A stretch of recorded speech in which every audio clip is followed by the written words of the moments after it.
Con la llegada de los conquistadores a la Nueva España, también llegaron los primeros frailes, que serían los encargados de iniciar la evangelización de la Nueva España. Según el mismo Hernán Cortés, la razón principal de la conquista era la implementación de la fe cristiana entre los indígenas, por lo que solicitó el envío de frailes a las nuevas tierras conquistadas. Las órdenes religiosas que continuarían la labor de los primeros misioneros se establecían en la Nueva España. En 1524 llegó una nueva generación de misioneros franciscanos, quienes ocuparon un papel preponderante como defensores de los indígenas y de sus tierras. Algunos de los más reconocidos fueron Juan de Zumárraga, primer obispo de México y luego elevado más tarde a arzobispo. Luchó en contra de las antiguas creencias indígenas, destruyendo así muchos templos y códices indígenas. Jugó un papel importante en la aparición de la Virgen de Guadalupe para atraer a los indígenas hacia el catolicismo y Vasco de Quiroga. Los dominicos fueron la otra orden importante que se estableció en el virreinato, con poco tiempo de diferencia de los franciscanos. Llegaron hacia 1526 y establecieron sus misiones en Oaxaca y Chiapas. Los agustinos fueron la tercera orden de importancia, llegada en 1534 y extendida por la Mixteca y el estado de Guerrero, pero más tarde lograron su expansión por la Huasteca de San Luis Potosí y Veracruz, unos años después a Michoacán. A base de donativos, la orden se hizo de grandes propiedades que a la larga se convirtieron en haciendas y latifundios, culto de los antiguos dioses. La misión principal de los misioneros fue la de imponer la fe cristiana entre los indígenas mediante la predicación, la preparación de catequistas, la redacción de doctrinas o catecismo y la imposición de sacramentos como el bautizo y el matrimonio.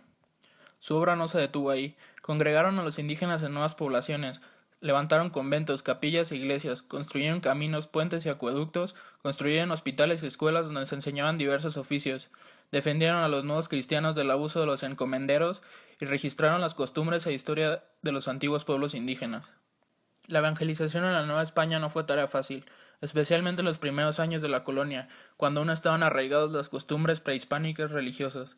Fue en ese ambiente de tensión religiosa que en 1531 se le apareció a Juan Diego, según la leyenda, la Virgen de Guadalupe, que al paso de los años fue la más importante evangelizadora del virreinato de Nueva España. Juan Diego murió en 1548, fue beatificado en 1990 y canonizado en 2002, ambos procesos por Juan Pablo II.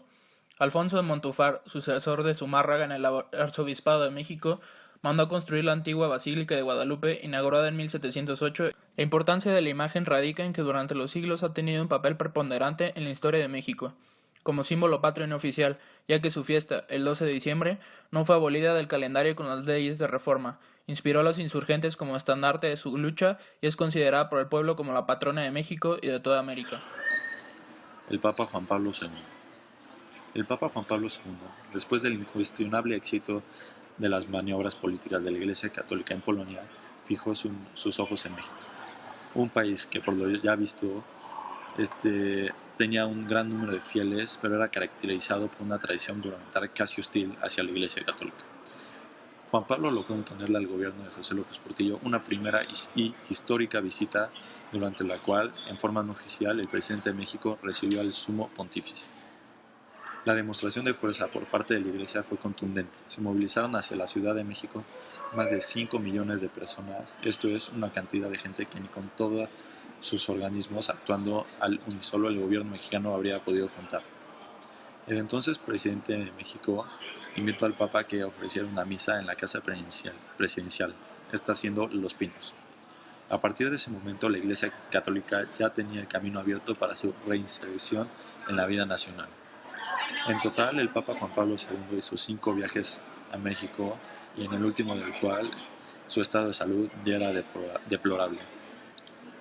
Para cuando este último viaje fue efectuado, los efectos de su acción política saltaban a la vista. México ya había establecido relaciones diplomáticas con el Vaticano, esto es, ya lo había reconocido como un Estado soberano, y una vez más se le había concedido a la Iglesia y a las otras religiones el reconocimiento jurídico perdido, y con ello el derecho a participar activamente en el proceso de educación. Guerras cristeras. Es el periodo más crítico de las relaciones Iglesia-Estado, definitivamente lo constituye la Guerra Cristera. Estas guerras empezaron por ahí de 1920 y terminaron hasta 1988. Durante la segunda mitad del siglo XX, los gobiernos priistas emanados de la Revolución lograron mantener sustancialmente a la Iglesia al margen de la vida política y cultural del país. Pero no obstante, las reformas mal pensadas y no coherentes lograron abrir muchos espacios y tuvieron consecuencias nefastas. Un claro ejemplo de esto es la autorización por parte del presidente Lázaro Cárdenas para que elaborara en México el famoso Instituto Lingüístico de Verano, que durante prácticamente medio siglo dicha institución operó libremente en México, infiltrándose en los lugares más recónditos y evangelizando a los pueblos de múltiples comunidades indígenas. Con el fin de contrarrestar esta fuerza y la influencia, la Iglesia Católica, los gobiernos mexicanos abrieron las puertas a las así denominadas sectas protestantes, solo que también junto con ellas a peligrosos programas de desestabilización social. Ante las evidentes, a principios de los años 80 se formó formalmente a dicho instituto seguir formando, al Instituto Lingüístico de Veraneo.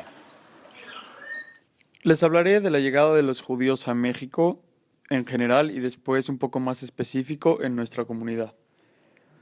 Los primeros en manifestarse abiertamente como judíos fueron los sefarditas, los judíos que procedían de las zonas mediterráneas como Turquía y Grecia, y los del Medio Oriente como Damasco y Alepo.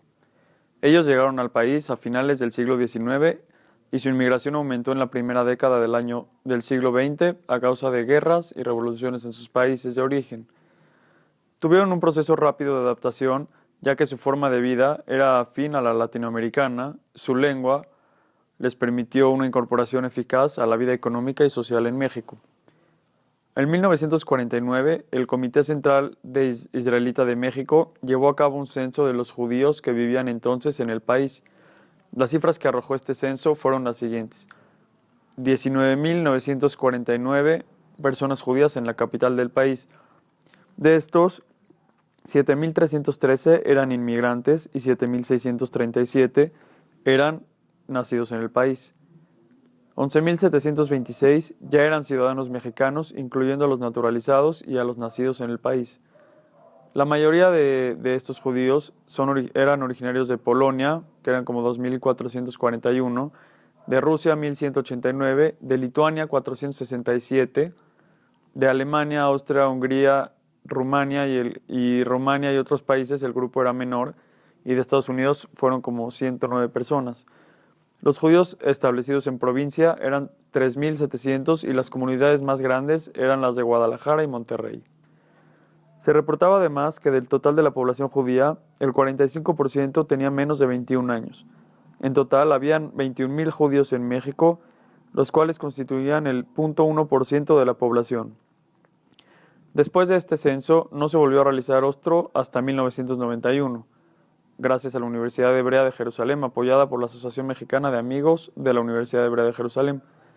En el censo que realizaron salió un total de 42.200 judíos, los cuales estaban distribuidos en el Distrito Federal 22.900 y en el Estado de México 15.800 y en otros estados del país 3.500. La mayoría de los judíos ashkenazitas que viven hoy en México son descendientes de inmigrantes de lugares como Polonia, Lituania y los antes mencionados.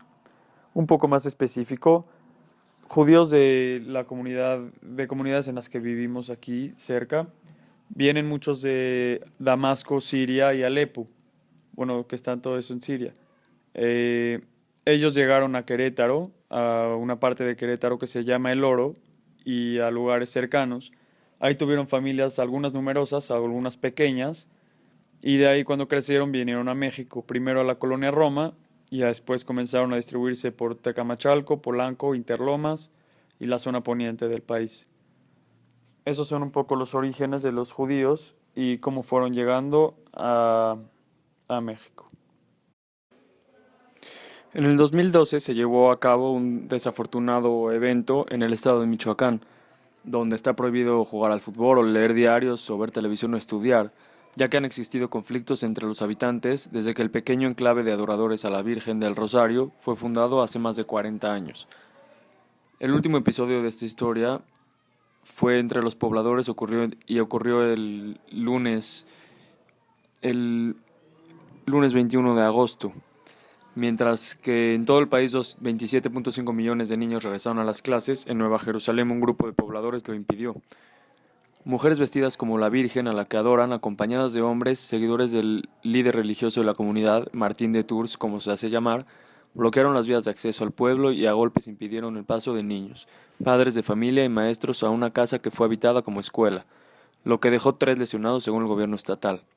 El gobierno del estado había movilizado a unos 25 elementos policiales, los cuales resultaron insuficientes ante el número de pobladores que no quieren que se imparta la educación laica en la comunidad. El impedimento al inicio de clases causó que el gobierno de Michoacán, en declaraciones a medios locales, advirtiera que la educación será impartida en el lugar y pidió a los pobladores no considerar la tolerancia como debilidad. Elías Álvarez, titular del área de seguridad pública en Michoacán, indicó que en el conflicto que inició desde el mediodía del domingo se tienen 100 oficiales disponibles y se declaró listo para actuar ante cualquier situación. 3 personas fueron reportadas como heridas tras ser apedreadas por lugareños, pero se encuentran estables. La situación de la comunidad permanece tensa según el funcionario. Hasta este martes, las clases no se han reanudado en la pequeña comunidad de 3.000 habitantes localizada a unos 400.000 kilómetros del oeste de la Ciudad de México, dentro del municipio de Turicato. Estos sucesos que se llevaron en Michoacán tuvieron tan grandes conmociones que llegaron, de hecho, al Canal 2 de Televisa, en donde se les tacharon como fanatismo religioso, enclave del fanatismo o sacrilegio en la Nueva Jerusalén, la cual se fundó en 1973, luego de que supuestamente la Virgen del Rosario se le apareció a una anciana llamada Gavina Romero, que transmitió órdenes al párroco del Puruaorán, Nabor Cárdenas Mejorada, para que creara una comunidad protegida por la divinidad. Este conflicto tuvo varias repercusiones y hasta hoy en día todavía hay represalias de lo ocasionado. Gracias. El 2 de octubre de 1968, durante el gobierno de Gustavo Díaz Ordaz, un grupo de jóvenes estudiantes se juntaron en la Plaza de Tlatelolco, la Plaza de las Tres Culturas, donde se reunían para discutir y para poder dialogar sobre algunas inconformidades con el gobierno. En esos momentos, el presidente Gustavo Díaz Ordaz mandó a asesinar a todos los estudiantes que estaban ahí, ya que habían causado gran revuelo y mucho conflicto para el gobierno en ese entonces. Y para evitar que las Olimpiadas se cancelaran, Gustavo Díaz Ordaz tomó esa decisión, donde asesinó a estudiantes por tener una ideología diferente a la del gobierno, por solo discutir sobre problemas que ellos creían que eran indispensables de solucionar. Solo por su ideología y por su pensamiento, Gustavo Díaz Ordaz los asesinó. La venida del Papa Francisco a México en el 2016. La venida del Papa trajo gran emoción y gran armonía a los ciudadanos del país de México, sobre todo a los católicos, ya que es una gran imagen en el ámbito religioso. Sin embargo, también ayudó y aportó en el ámbito gubernamental, ya que se reunió con el presidente Enrique Peña Nieto y con otros empresarios.